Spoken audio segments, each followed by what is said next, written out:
राम मंदिर प्राण प्रतिष्ठा के अद्भुत अवसर पर वहां उपस्थित, और जो उपस्थित नहीं है उन्होंने भी जो, चलिए प्रशंसा रायपुर ले चल रही हैं आप हमें। बिल्कुल, और तमाम मेहमान भी हमारे साथ जुड़े हुए हैं। विजय अग्रवाल विचारक हैं जो कि हमारे साथ जुड़े हैं, इसके साथ ही आरजी सोनी लेखक हैं, ये भी हमारे साथ जुड़े हुए हैं। जसमीत कौर सिंगर हैं, रायपुर स्टूडियो से ये हमारे साथ जुड़ी हुई हैं। उनका पहले मैं रुखा लेती हूं। पंडित डॉक्टर नीलम त्रिपाठी जी हैं जो ज्योतिषाचार्य धर्माचार्य हैं, और आरजी सोनी जी ने भारतीय वन सेवा के सेवानिवृत्त अधिकारी, तो वो हैं ही। राम वन गमन पथ पर भी उन्होंने एक बहुत सुंदर उनकी रचना है, उस पर भी हम उनके साथ जब चर्चा करेंगे प्रशंसा आगे बढ़ेंगे। लेकिन सबसे पहले हम चलेंगे जसमीत कौर, काफ़ी देर से इंतज़ार कर रही हैं, प्यारी सी बिटिया हैं जसमीत।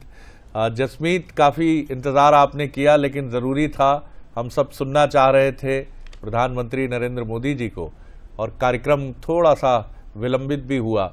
तो सबसे पहले तो मैं हम सब आप ही के मधुर कंठ से प्रभु श्री राम पर केंद्रित कोई भजन या गीत जो भी आप हमारे लिए लेकर आए हों बंसल न्यूज़ के दर्शकों के लिए, तो वहां से हम शुरू करते हैं और फिर आगे बढ़ेंगे। हमारे साथ जो पैनल मौजूद है, जी जसमीत। सर्वप्रथम माता कौशल्या के घर से और प्रभु श्री राम के ननिहाल से मैं जसमीत कौर आप सभी देशवासियों को नहीं, पूरे विश्ववासियों को श्री राम जी के मंदिर निर्माण एवं प्राण प्रतिष्ठा महोत्सव की बहुत बहुत बधाई एवं शुभकामनाएं देती हूँ। और दो पंक्तियों के साथ मैं अपने भजनों की शुरुआत करूंगी कि कहते हैं कि यूं ही कोई किसी पर शैदा नहीं होता, यूं ही कोई किसी पर शैदा नहीं होता, एक है लहू का रंग अलैदा नहीं होता। यूं ही कोई किसी पर शैदा नहीं होता, एक है लहू का रंग अलैदा नहीं होता।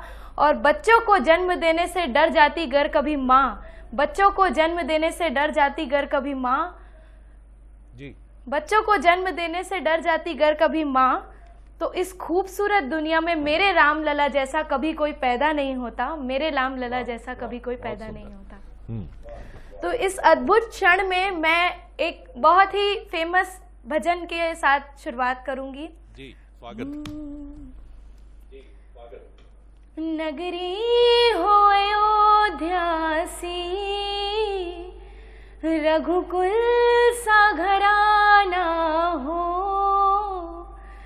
चरण हो राघव के जहाँ मेरा ठिकाना हो। लक्ष्मण सा भाई हो, कौशल्या माई हो, चरण हो राघव के जहाँ मेरा ठिकाना हो त्याग भरत जैसा, सीता सी नारी हो, लव कुश के जैसी संतान हमारी हो। चरण हो राघव के जहाँ मेरा ठिकाना हो। बहुत सुंदर भाव और संतों का प्रवेश भी हम देख रहे थे कि मंदिर के भीतर प्रधानमंत्री के जाते ही, और आप ये देख रहे हैं कि रामनामी जो छत्तीसगढ़ में काफ़ी बड़ी संख्या में है, उनको भी हमने भीतर जाते हुए देखा। और ये संतों का प्रवेश है, बड़ी व्यग्रता से उन सब की प्रतीक्षा होगी कि देखें राम को, देखें उस राम को, देखें जिनका जन्म अयोध्या में हुआ। ठुमक चलत रामचंद्र बाजत पैजनिया, उस दृश्य की कल्पना कितने लोगों को भाव विभोर कर देती है, जो प्रतिदिन अपने सनातन कर्म के अनुष्ठान के दौरान, पूजा विधान के दौरान, और ये रामनामी छत्तीसगढ़ से आप देख रहे हैं कि रामनामी जो समुदाय है उसके साथ डॉक्टर विष्णुदेव साय नज़र आ रहे हैं, और ये मोरपंख उनका एक, ये आप देख रहे हैं माथुर साहब। और ये रामनामी समुदाय वो है जिसने अपने पूरे शरीर में प्रभु श्री राम का नाम गुदवा रखा है, गुदना प्रथा जो होती है। और इसीलिए ये लोग अपने शरीर को मुक्ति के बाद जलाते भी नहीं है कि राम का नाम भी उसके साथ जलेगा। तो दफनाया जाता है इनको और पूरे शरीर में है। ये कहते हैं कि किसी मूर्ति पूजा के अनुपालक नहीं है ये कहते हैं हमारी तो रोम रोम में सांस में राम है, हमें क्या आवश्यकता है किसी मूर्ति के पास जाने की। शायद राम भी यही कहते हैं कि मैं कहाँ हूं, मैं तो तुम्हारे भीतर ही हूं, मुझे तुम अपना लो, इसी तरह अपना लो कि तुम्हारी सांसों के साथ भीतर जाऊं और उसी के साथ बाहर निकलूं। तो ये छत्तीसगढ़ की जांजगीर चांपा से ये लाइव तस्वीर आप देख रहे हैं। चलिए हम लौटते हैं अपने पैनल की तरफ। बहुत महत्वपूर्ण बात प्रधानमंत्री ने ये भी कही है कि प्रभु श्री राम अग्नि नहीं है, ये मंदिर उन्होंने संकेत किया है कि इस मंदिर को किसी विवाद से और किसी विरोध से जोड़कर देखने वालों को एक विनम्रता से उन्होंने संदेश भी दिया कि ये मंदिर किसी आग का प्रतीक नहीं है या कोई किसी अग्नि श्रृंखला की शुरुआत नहीं कर रहा है। ये मंदिर प्रभु श्री राम ऊर्जा का प्रतीक है। और फिर इसी तारतम्य में उन्होंने आगे कहा कि हम सब मिलजुल कर आगे बढ़ें और भारत को आगे बढ़ाने के लिए बहुत ज़रूरी है कि सब एक अनुशासित भाव से आबद्ध होकर प्रभु श्री राम के बताए मार्ग पर आगे बढ़कर भारत को स्थापित करें। हमारे साथ जो मेहमान हैं उनकी तरफ मैं रुख करता हूं। आरजी सोनी साहब हैं जो राम वन गमन पथ, जिनको उस पर एक किताब भी है उनकी। सोनी साहब, पहले संक्षेप में यही बताएं, मध्य प्रदेश और छत्तीसगढ़ में कौन कौन से वो प्रमुख मार्ग हैं जहां से प्रभु श्री राम गुजरे हैं उस समय, ये बड़ी आस्था का केंद्र है। जी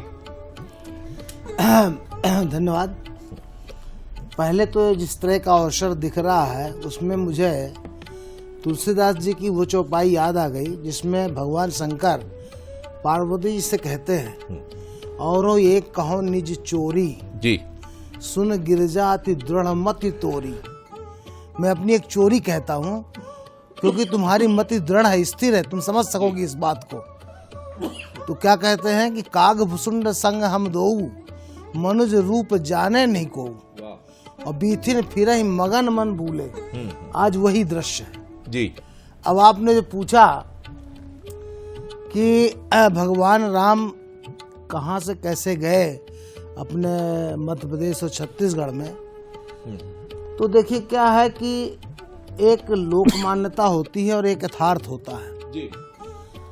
तो जब हम समग्र रूप से पढ़ते हैं तो ये पता लगता है कि भगवान राम जब अयोध्या से चले तमसा तीर पहले दिन, दूसरे दिन श्रृंगवेरपुर, और इसके बाद भरद्वाज ऋषि से मिल करके वाल्मीकि आश्रम आए जी। तो पहले तो यहीं से विवाद होता है कि आखिर वाल्मीकि आश्रम कौन सा है जी। तो वाल्मीकि आश्रम चित्रकूट के ही एरिया में था। कामदगिर से लगभग 25 किलोमीटर दूर यमुना के किनारे लालापुर जगह पर वाल्मीकि जी का आश्रम है। कितने लोग हैं ये जानते होंगे कि वाल्मीकि, जहाँ पे सीता जी 16 वर्ष निर्वासित अवस्था में रही जी, जी। जहाँ पे लव कुश का जन्म हुआ, वो जगह क्या है जी। हम सबको जानना चाहिए। तो एक तो इसके बाद उन्होंने ही बताया, भगवान राम ने कितनी विनम्रता से पूछा कि ऐसा स्थान बताइए जहाँ पे कोई महात्मा को उद्विग्नता ना हो जी, यानी उसका स्थान ना हो। तो पहले तो वाल्मीकि जी ने आध्यात्मिक स्तर से बताए, तुम पूछो मैं रहूं का, मैं बूझत सकुचाऊं, जहाँ न होए तहाँ तुम्हें दिखाऊं ठाऊं जी। मतलब तुम जहाँ न हो वो मैं जगह बताऊं। फिर उसके बाद कहा कि फिर लौकिक रूप से कहाँ रहिए, तो कामदगिरि प्रभु करहु निकेता। और फिर उन्होंने बताया कि मंदाकिनी नदी है जिसको कि अत्र प्रिया निज तप बलानी जी। तो चित्रकूट में भगवान राम पद्म पुराण के अनुसार लगभग 12 वर्ष पूरा रहे। सर्वाधिक, सबसे ज्यादा समय उनका वही रहा। पद्म पुराण के अनुसार तो 12 वर्ष रहे। 12 वर्ष के बाद जो उनकी क्रीड़ा है, लीला है, वो 2 वर्ष में पूरी समाप्त होती है जी। तो अब चित्रकूट में रहने के बाद वहाँ तो सभी महात्मा लोग पहले से रह ही रहे थे। अत्रि महाराज थे, वाल्मीकि जी थे और दूसरे महात्मा थे। अब उसके बाद से भगवान राम चलते हैं, अत्रि महाराज से मिलके विदा लेके आगे चलते हैं मंदाकिनी के किनारे किनारे होकर के, जैसा वाल्मीकि रामायण के अनुसार बताता हूँ। तो सबसे पहले जो राक्षस मिलता है, बहुत प्रचंड राक्षस था विराट। सबसे पहले राक्षस विराट को मारते हैं भगवान राम, और विराट कुंड है अभी वर्तमान में उत्तर प्रदेश के टिकरिया जो स्टेशन है उसके पास। ये बताइए मुझे सोनी साहब कि इस पूरी प्रक्रिया में आपको काफी समय लगा होगा, विशेषज्ञों से बात भी हुई होगी, पौराणिक संदर्भों को भी समेटना होगा, काफी पूरी एक श्रम साध्य प्रक्रिया से कितना समय लगा आपको इसको पूरा करने में? पहली चीज तो मैं ये कहूँ कि मेरे श्रम साध्य के द्वारा कुछ नहीं होता, ये भगवान राम ने मुझसे लिखवाया है। मैं ऐसे सतना जिले का रहने वाला हूँ, लेकिन मेरी पोस्टिंग चित्रकूट में शिक्षक के रूप में 2 वर्ष रही, तो चित्रकूट से मैं पूरी तरह से वाकिफ रहा हूँ। इसके बाद ऐसे ही बस्तर में बिलासपुर डीएफओ रहा, बाद में जब आईएफएस में आ गया और बस्तर में रहा, तो लगभग 95 के बाद से मैंने निरंतर इस पे शोध किया, निश्चित तौर पर। क्योंकि जब 95 में मुझे बस्तर में पंचवटी दिखी, मेरे कार्य क्षेत्र से थोड़ा बाहर, भद्राचलम से थोड़ा पहले, तो मैं सोचने पे मजबूर हुआ कि नासिक पंचवटी क्यों कहते हैं। जी यहाँ पंचवटी है तो इसलिए क्या है। फिर मुझे वाल्मीकि रामायण का सहारा लेना पड़ा, भौगोलिक संदर्भों का सहारा लेना पड़ा, स्कंद पुराण, पद्म पुराण का सहारा लेना पड़ा जी। तब ये पता चला कि एक्चुअल में दंडकारण्य जो है बस्तर का ही एरिया है। और देखिए क्या होता है, भगवान तो ब्रह्मांड नायक है, कहीं भी कोई पूजा कर सकता है, कहीं मान्यता हो सकता है जी। अपनी मान्यता अपनी जगह है, वो सब जगह स्तुत्य है, पूजनीय है। लेकिन जो साक्ष्य हैं उसके अनुसार कई बार नाम से लगा लेते हैं। नासिका माने नासिक से, नाक कटी थी सूर्पनखा के लिए से नासिक बना लिया, गोदावरी बगल से निकली है। लेकिन वास्तव में दंडकारण्य जो है अमरकंटक क्रॉस करके भगवान गए, और वही पंचवटी है, पर्णशाला नाम की जगह है, गोदावरी किनारे है। जी। ये साक्ष्य मिला मुझे कि भगवान राम ने नर्मदा पार की। बहुत कम लोग जानते हैं नर्मदा पार की। स्कंद पुराण के अनुसार मैं बोल रहा हूँ कि जो कपिल धारा है, जहाँ से नर्मदा जी का पहला वाटरफॉल है, उसके बिल्कुल सोनी साहब, हम लौटेंगे। जो योग्यताएं हैं इनको बहुत विनम्रता से धारण करते हुए आगे बढ़ते हैं। फिर हम जसमीत की तरफ भी चलेंगे, एक भजन सुनेंगे। जसमीत एक डॉक्टर नीलिम त्रिपाठी जी की प्रतिक्रिया हम सुन लें। अधिकतर हम सब इसमें भटकते रहते हैं कि पूजा विधान क्या हो, कैसे हम प्रभु को प्रसन्न करें। यहाँ हम ये भी सुनते हैं कि भाव की पूजा प्रभु को सबसे प्रिय होती है। तो जरा थोड़ा शास्त्र सम्मत पक्ष इसमें रखिए। हर व्यक्ति के लिए संभव नहीं है कि वो तमाम अनुष्ठानों के अनुरूप पूजा विधान करे। किस तरह से, क्या कुछ क्षणों में भी प्रभु से संबंध बन सकता है और प्रभु प्रसन्न हो सकते हैं? जी शरद जी, बहुत बहुत शुभकामनाएं। आज तो बहुत ही रोमांचकारक जी समय है, बहुत ही मन प्रफुल्लित और गदगद है। वस्तुतः यह बात समझने की है कि जैसे बहुत सारे दूध में घृत रहता है, लेकिन एक प्रक्रिया के माध्यम से घृत प्रकट होता है। जैसे हम लोग जानते हैं कि संपूर्ण ब्रह्मांड में अग्नि तत्व है, लेकिन काष्ठ को रगड़ने से अग्नि उत्पन्न हो जाती है। उसी तरह भगवान भाव के आश्रित हैं। जब कोई भक्त भाव से भगवान के नामों का अनुरणन करता है तो ऊर्जा और शक्ति उत्पन्न हो जाती है। जैसे जल टरबाइन में तेजी से घूमता है तो उस जल से शक्ति बन जाती है।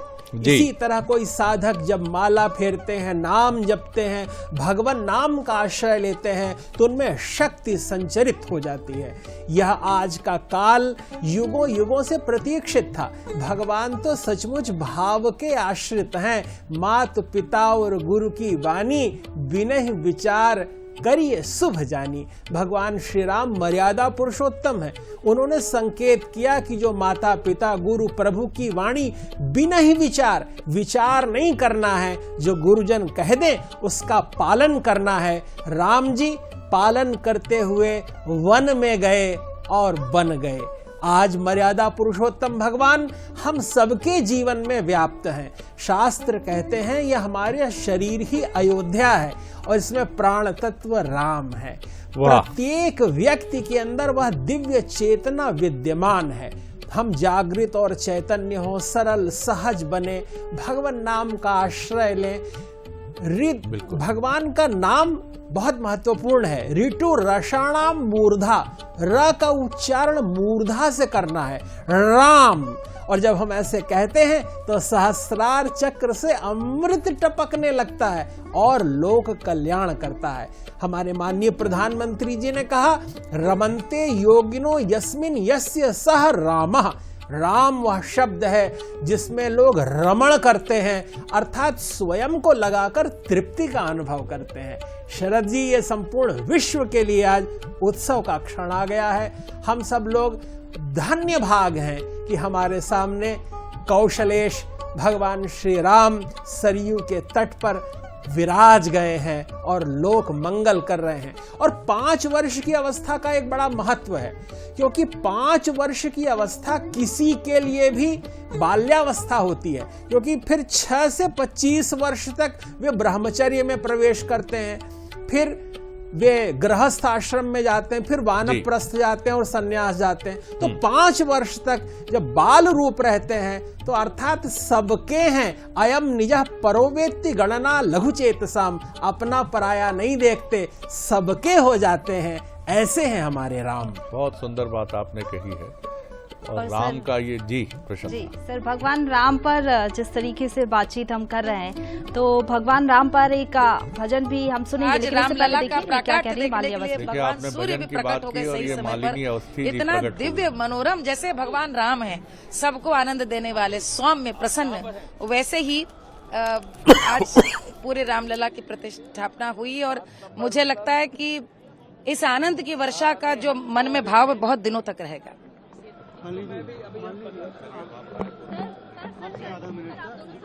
लगातार मिल रही हैं, प्रतिक्रियाएं भी मिल रही है, लेकिन चलिए अब जसमीत के पास सीधे लिए चलते हैं और जरा भक्तिमय माहौल बनाते हैं स्टूडियो का भी।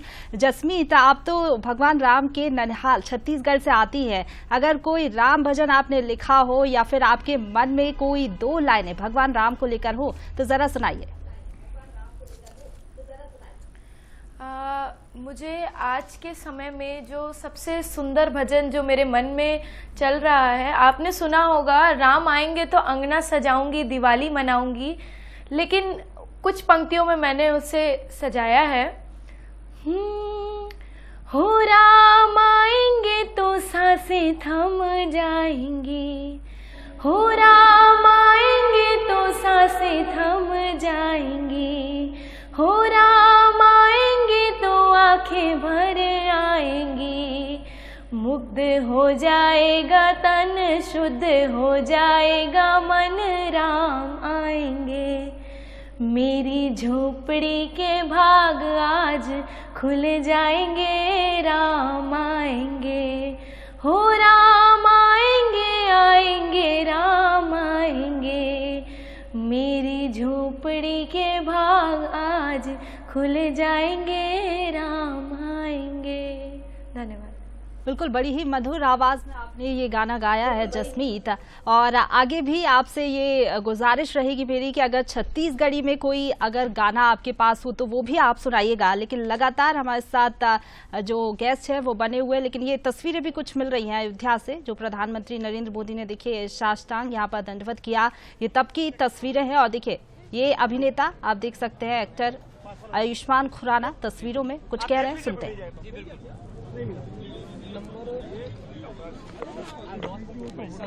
तो तमाम बॉलीवुड की हस्तियां भी पहुंची इस ऐतिहासिक पल का साक्षी बनने के लिए, और तमाम बाइट्स भी मिल रही है, हमें प्रतिक्रियाएं मिल रही हैं, क्योंकि लोग अपने भाव जो है वो व्यक्त कर रहे हैं कि आखिरकार कैसा वो महसूस कर रहे हैं इस ऐतिहासिक पल को लेकर, क्योंकि तमाम लोग इस ऐतिहासिक पल के साक्षी बनना चाहते थे, लेकिन कुछ चुनिंदा ही लोग अयोध्या पहुंच सके। चाहे हम बात कर ले बॉलीवुड की तमाम हस्तियां या फिर खेल जगत या फिर तमाम बिजनेसमैन जो इस ऐतिहासिक पल में साक्षी हुए। लगातार उनकी प्रतिक्रियाएं सामने आ रही हैं। विवेक ओबरॉय, आप देख रहे हैं तस्वीरों में। दिव्य भव्य दर्शन हुए, बहुत सुंदर लगा। मुझे ऐसे लगता है कि जिस तरह से लाखों करोड़ों अरबों भक्तों की आस्था हमारे यजमानों की प्रार्थनाओं से जो पत्थर के अंदर भाव छलक के आया है, इतने भावुक हो गए देखकर राम जी को। इतनी सुंदर उनकी आंखें, उनकी मुस्कुराहट, मानो कि 500 साल बाद आए लेकिन इतना प्यार का उन्माद लेके आए हैं कि हमें प्यार से बिल्कुल नहला ही दिया, आशीर्वाद मांगा। तो विवेक ओबरॉय को सुन रहे थे, आप बता रहे थे कि किस तरीके से उनके भाव सामने आए। आनंद हो रहा है लगातार ये और इस आनंद को शब्दों में नहीं बताया जा सकता। और ये भी आज सब लोगों ने हमको मंच से कहा कि संघर्ष के एक युग का अब पूर्णाहुति हो गई है, अब रचना का युग है, देश के निर्माण का युग है, सबको साथ। तो लगातार ये तस्वीरें मिल रही हैं अयोध्या से, क्योंकि जो शख्सियत, जो हस्तियां वहां पर शामिल होने के लिए पहुंचे हैं, वो अपने भाव लगातार प्रकट कर रहे हैं। लेकिन तमाम गेस्ट भी हमारे साथ बने हुए हैं। आरजी सोनी जी लेखक हैं, राम वन गमन पथ पर किताब इन्होंने लिखी है, ये हमारे साथ लगातार बने हुए। इसके साथ ही पंडित डॉक्टर नीलिम्ब त्रिपाठी जी भी हमारे साथ बने हुए हैं। सोनी जी, आपके पास मैं आना चाहूंगी। जिस तरीके से राम वन गमन पथ पर आपने तो पुस्तक लिखी है, चित्रकूट में बहुत ज्यादा समय भगवान राम ने बिताया, जिस तरीके से आपने बताया। छत्तीसगढ़ की भी अगर हम बात कर ले तो ननिहाल रामलला का रहा है, उसको लेकर, छत्तीसगढ़ को लेकर आप क्या बताना चाहेंगे? कौन कौन से वो मार्ग रहे जहां से होकर प्रभु राम गुजरे? धन्यवाद। देखिए, आज के भौगोलिक दृष्टिकोण से देखें तो मध्य प्रदेश, पहले तो अनडिवाइडेड मध्य प्रदेश था, छत्तीसगढ़ भी, तो अमरकंटक तक मध्य प्रदेश का हिस्सा आता है। और जब चित्रकूट से चलते हैं अनसुईया आश्रम होकर के, तो विराट को मारने के बाद सरभंग ऋषि से मिलते हैं। सरभंग ऋषि के आश्रम के बाहर ही भगवान राम ने प्रतिज्ञा किया। जब वहाँ पे देखा कि राक्षसों ने मुनियों को मार करके हड्डियाँ इकट्ठा कर रखी है, तो उन्होंने निश्चरहीन करो मैं भुज उठाई प्रणकीन, सकल मुनिन के आश्रमन जाई जाई सुखदीन। तो सिद्धा पहाड़ सरभंग आश्रम के आगे है। उसके बाद जब चलते हैं तो सुतीक्षण आश्री जी से मिलते हैं, और सुतीक्षण जी से कहते हैं कि हम अगस्त ऋषि से आपके गुरु से मिलना चाहते हैं जी। तो अमरकंटक में, स्कंद पुराण के अनुसार अमरकंटक में अगस्त ऋषि का आश्रम था। और भगवान राम नर्मदा को कहाँ से क्रॉस किए, ये मैं पहले उसमें बता रहा था। तो कपिल धारा जहाँ पे है संगम, उसके उत्तर में बैदूर पर्वत है, जो आजकल दामागढ़ कहते हैं। वहाँ से निकला हुआ नाला जहाँ नर्मदा से मिलता है पश्चिम में, उस जगह से भगवान राम नर्मदा में स्नान करते हैं, वहीं से पार करते हैं। इस बार अमरकंटक आते हैं, अमरकंटक से विंध्याचल पार करके और छत्तीसगढ़ में प्रवेश करते हैं। तो मेरे शोध के अनुसार अमरकंटक से खोंगसरा, बेलगहना, रतनपुर, मस्तूरी और सबरी नारायण, सबरी नारायण से भगवान राम महानदी को पार करते हैं। और वहाँ से सबरी नारायण, सबरी के नारायण के नाम से मंदिर है, लेकिन कालांतर में हम उससे समझ जाते हैं ब्रह्मवश की सबरी का स्थान है। सबरी का स्थान केरल में था, लेकिन सबरी के नारायण तो हर जगह है जी। तो इस तरह सबरी नारायण महानदी पार करके वो बारनौपारा सीता नदी होते हुए सिहावा से आगे चलते हैं। तो अभी पहले केशकाल घाटी नहीं थी, केशकाल घाट वाला मार्ग, तो ये बंजारा मार्ग था।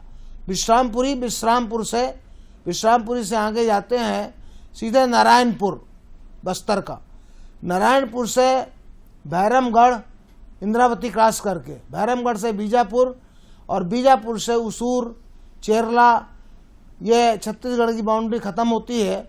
और भद्राचलम के पहले एक पर्णशाला जगह है जो गोदावरी नदी के किनारे है, और वही दंडकारण्य की असली पंचवटी है, जिसको वाल्मीकि जी ने पर्णशाला लिखा है, और वहाँ पे पंचवटी है। जहाँ पे भगवान राम जी लगभग 8 महीने रहते हैं, वहीं से सीता जी का अपहरण होता है और इसके बाद दक्षिण दिशा में भगवान राम जाते हैं। बिल्कुल ठीक है। पंडित डॉक्टर नीलिम त्रिपाठी भी हमारे साथ बने हुए, उनके पास मैं जाऊंगी, लेकिन उससे पहले देखिए प्रधानमंत्री नरेंद्र मोदी ने भी अपने भाव प्रकट किए इस ऐतिहासिक पल को लेकर। सुनवाते हैं आपको प्रधानमंत्री नरेंद्र मोदी ने क्या कुछ कहा। 22 जनवरी 2024 का ये सूरज एक अद्भुत आभा लेकर आया है। 22 जनवरी 2024 ये कैलेंडर पर लिखी एक तारीख नहीं, ये एक नए काल चक्र का उद्गम है। आज से 1000 साल बाद भी लोग आज की इस तारीख की, आज के इस पल की चर्चा करेंगे। मैं आज प्रभु श्री राम से क्षमा याचना भी करता हूं। हमारे पुरुषार्थ, हमारे त्याग, तपस्या में कुछ तो कमी रह गई होगी कि हम इतनी सदियों तक ये कार्य कर नहीं पाए। आज वो कमी पूरी हुई है। प्रभु राम आज हमें अवश्य क्षमा करेंगे। अंततः वह शुभ अवसर आ ही गया जब कोटि कोटि आस्थावानों के त्याग और तप को पूर्णता प्राप्त हो रही है।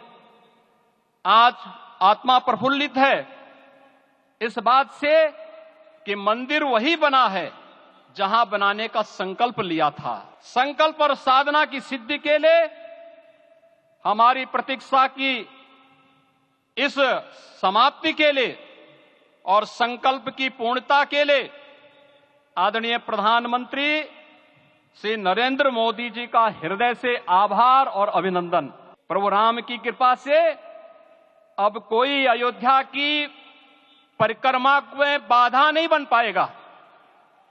अयोध्या की गलियों में अब गोलियों की गड़गड़ाहट नहीं होगी, कर्फ्यू नहीं लगेगा, अपितु यहां दीपोत्सव, रामोत्सव और यहां की गलियों में श्री राम नाम संकीर्तन से यहां की गलियां गुंजायमान होंगी, क्योंकि अवधपुरी का मैं रामलला का विराजना राम राज्य की स्थापना की उद्घोषणा भी है। तो प्रधानमंत्री नरेंद्र मोदी और उत्तर प्रदेश की मुख्यमंत्री को आप सुन रहे थे, लेकिन लगातार हमारे साथ गेस्ट बने हुए हैं। जसमीत हमारे साथ बनी हुई है। जसमीत, जिस तरीके से छत्तीसगढ़ में तो भगवान राम को भाचा राम कहा जाता है, अगर छत्तीसगढ़ी भाषा में आप कुछ सुनाना चाहें या फिर भगवान राम पर कोई भजन आपके पास हो तो जरा सुनाइए।